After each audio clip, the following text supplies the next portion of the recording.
Hey guys, so today I wanted to talk a little bit about the Battle Pass weapons.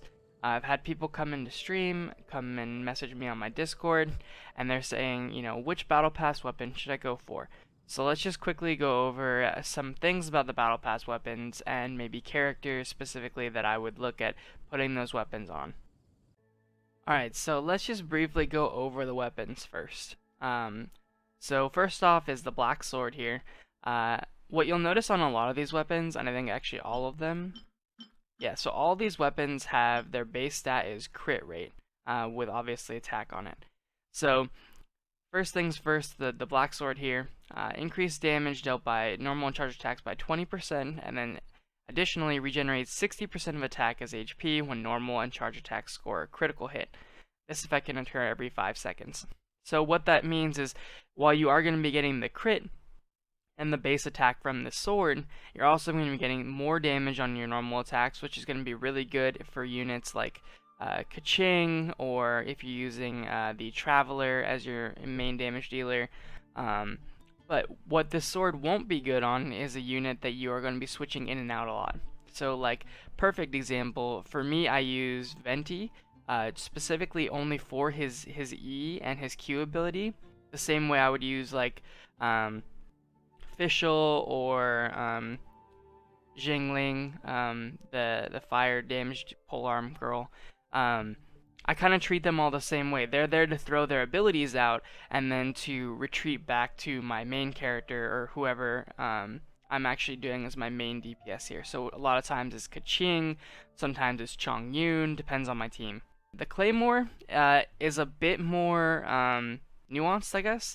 So every 4 seconds, a character is on the field, they'll deal 6% more damage and take 3% more damage.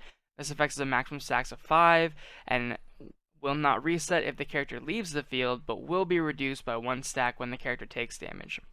So this is going to reward you for better play. The more that you're using your iframes and taking advantage of not taking damage, right, you're going to be getting more and more damage out of this.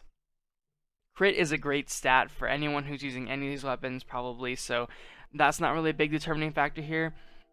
The determining factor is going to be how these abilities benefit you. If you're a player who is playing on mobile, you're going to be probably having a bit of a harder time using this kind of weapon, because you're not going to be able to time the iframes, I would imagine, as effectively as somebody on PC, so just try and keep that in mind as well. Not to say that you couldn't, right? You could be just as effective at iframes on mobile. It's just going to take a little more getting used to like timing and stuff like that. But yeah, this weapon will heavily grant reward skill in combat, which is cool, and doesn't really have a downside other than that.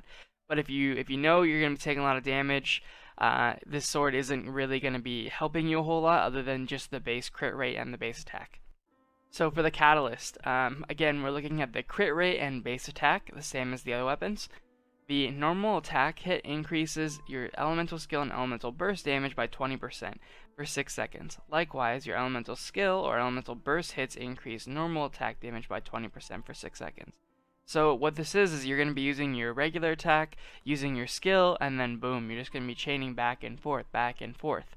If you do find that you're using like a DPS Mona or something like that, this might be really beneficial. I am not using very many casters right now, but I know you could probably get some benefit out of like Sucrose with this, or maybe Klee. This does seem pretty good, but I don't know that it's what I would personally pick based on my current team comp. So again, this is kind of going to apply differently depending on how you're building your teams and who your main DPS characters are. Since the way this one works is kind of a back and forth thing, I don't think it's going to be something that you're going to want on a character you're only switching in for a short period of time.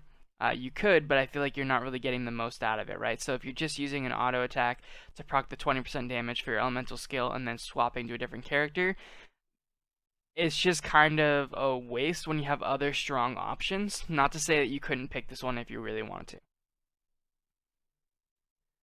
So the Viridescent Hunt is the bow here. Again, once again, all these weapons, crit rate and base attack on all of them. Verdant Wind. Upon hit, normal and aim shot attacks have a 50% chance to generate a cyclone, which will continuously attract surrounding enemies, dealing 40% of attack as damage to these enemies over 0.5 seconds for 4 seconds. So this effect can only occur once every 14 seconds. So this is actually the weapon that I ended up picking, and to be honest, it was a little underwhelming at first. So the Cyclone itself isn't really impressive, and that's the reason why I picked it originally, was I saw the Cyclone and I said, well, it could be kind of cool, maybe it's like a little mini Venti ult. That's not what this is at all. It will very rarely drag other enemies in, and they'll need to be like right next to the mob you're hitting with the Cyclone originally. But what it will do is it will do that damage, and if it's 40% attack for every 0.5 seconds, what we're going to have here is 80% attack every second times 4 is 320% of attack over the course of those 4 seconds, as long as they're in the Cyclone. So that is very, very good, right? If we're looking at comparing this to like maybe a Claymore or something, the prototype Animus at refinement, I think 1, so you have to make 2, and then refine it into the other one. You'll be able to do 300% attack as damage in an AoE. So it's pretty similar to that, but in the form of a bow, which also gives you crit rate. So if you have a main damage dealer using a bow, let's say you're using Venti as a main damage dealer, maybe you're using Fischl as a main damage dealer, or even Amber, right? You can use this on any of them. It is a good weapon. Just keep in mind that the Cyclone is, like I said, if you're thinking that it's a smaller Venti ult, that's not really the realm of like where it is. It's just like a very, very small tornado. It does lift the enemies up a little bit, and it will do the damage. But basically, you're looking for this for the damage, not for the actual Cyclone effect. And the damage is very strong. So I wanted to go ahead and also just include a short little bit here showing the effects of the Cyclone, so you guys kind of see what I'm talking about. So on the slime, it kind of sort of works a little bit, right? Like you can kind of see that it gets pulled in a little bit. On the hilly churls, it works a little better because they're just kind of stunned and sitting in the Cyclone. And right there, you can see that the guy got pulled in. And here again, they're kind of just unable to get out of it for right now. And then right here, you actually kind of notice that if they're not directly in the Cyclone, they're not really going to get affected by it. So Deathmatch here is the polearm, and again, crit rate and attack.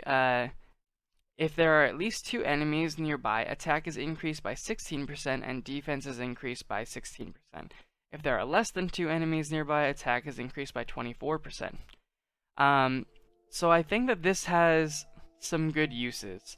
If you're trying to use Zhongling as a main DPS,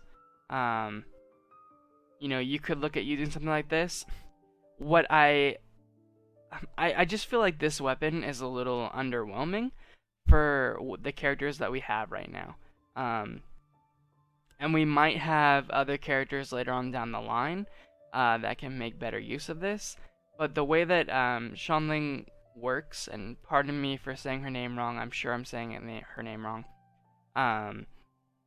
The way that she works, and she works the best, it's not to say, again, like we said earlier, you can use any of these characters as DPS. If you want to use Venti as a DPS, like with the bow, that's completely fine. You can use them as your main DPS.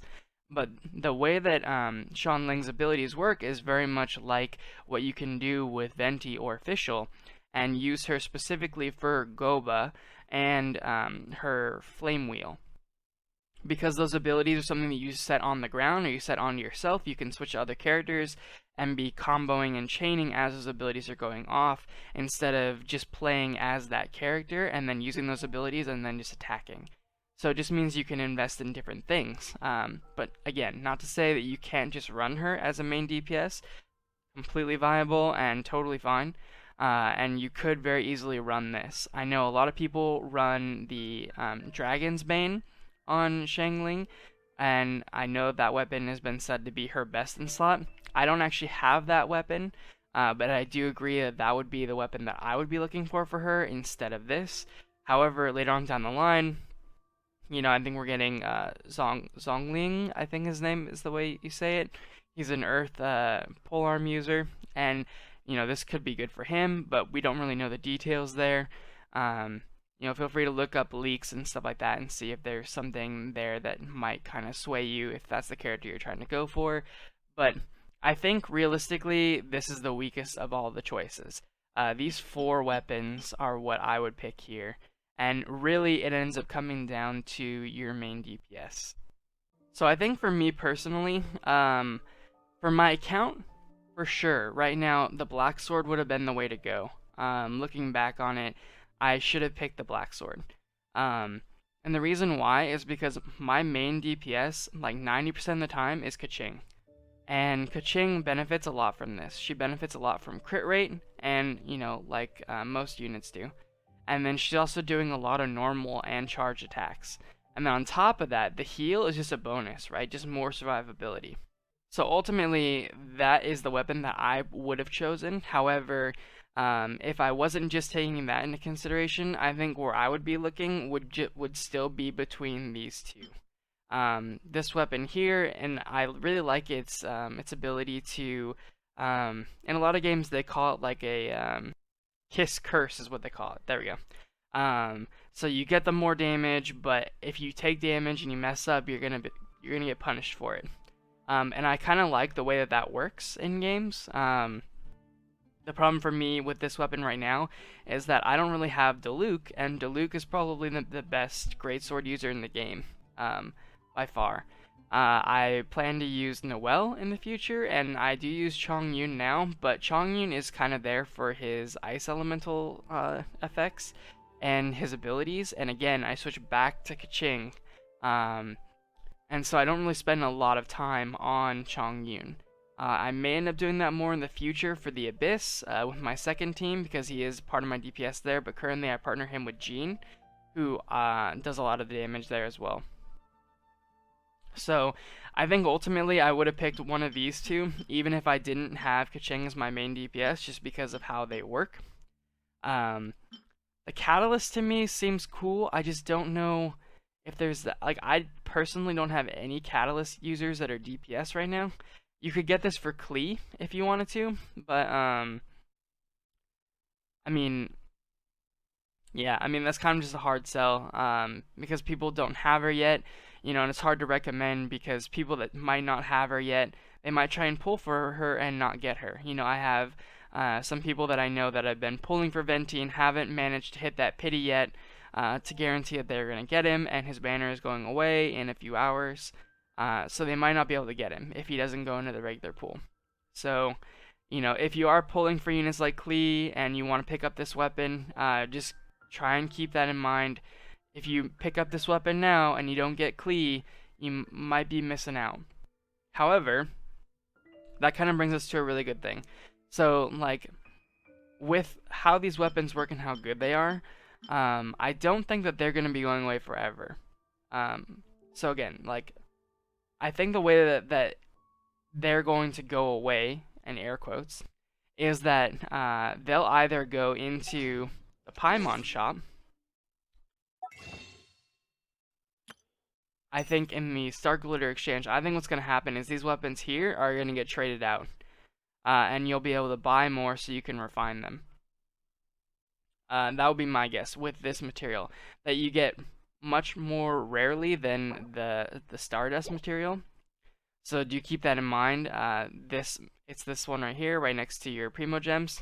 I do believe that they'll go in here eventually, hopefully, or they'll go into the regular summon, or maybe some kind of special banner summon later, but I don't think that they're going away.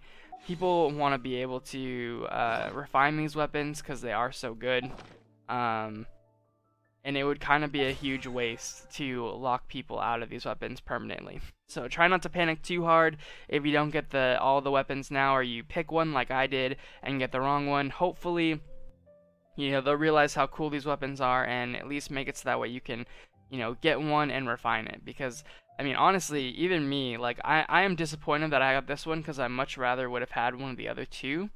But this thing right here, depending on how low this gets and how high this attack gets, like, this weapon's already pretty good, honestly, in its base form. And so, like, if it ends up doing like 400, 450% attack damage over the course of the duration, like, it could be pretty insane. So we'll have to see how it goes and how we can refine it later.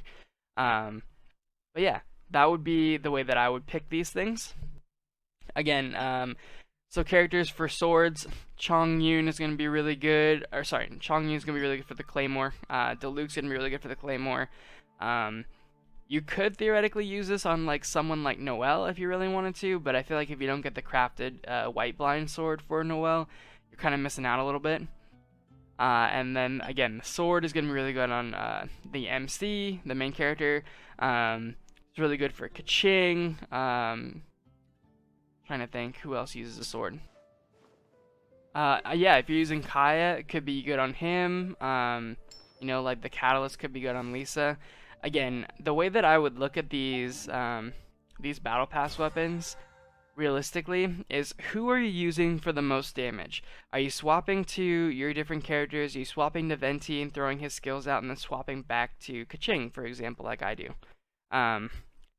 Just get whichever weapon works best for the person you have on the field most of the time, and you should be good to go. Alright guys, well that's going to be it for this video. Thank you very much for your time. I greatly appreciate it. And you know, come by and see us on Twitch. It's just the Zarnessen, my YouTube channel name on Twitch. I'll have links in the description below. Have a good one guys, and peace out. Good luck.